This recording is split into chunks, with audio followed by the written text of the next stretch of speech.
a precursor. I'm a fan of Boots and how he fights. I'm a fan of Virgil Ortiz and how he fights.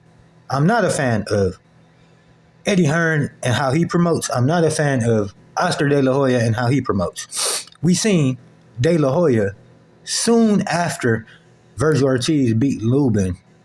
He starts to become a diva and act like Virgil Ortiz is just this godly A-side.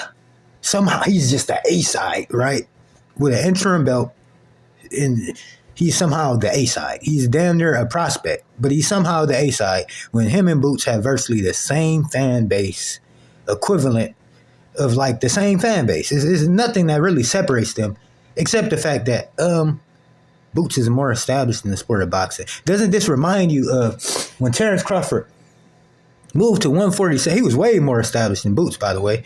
Terrence Crawford was like a pound for pound number one guy, top three guy. Moved to 147, and Earl Spence said, "You have to earn a fight with me," when Terrence Crawford already had a belt at 147.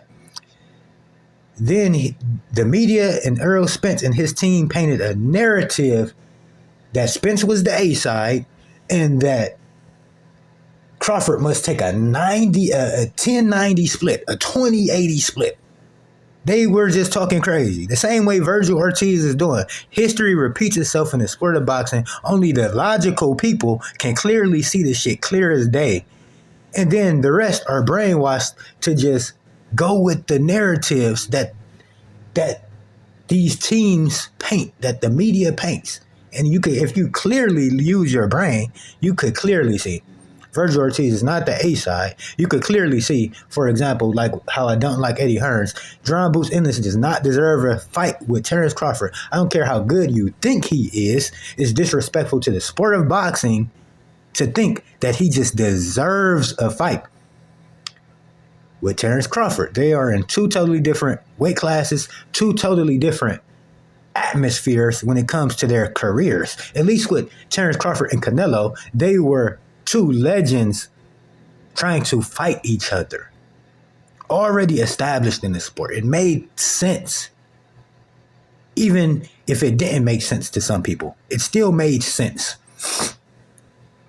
So, if Boots really wants to fight with Crawford, move to 160 or make a clear path for yourself.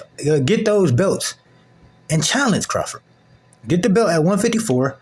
Use that as leverage to challenge him for his belt at 160.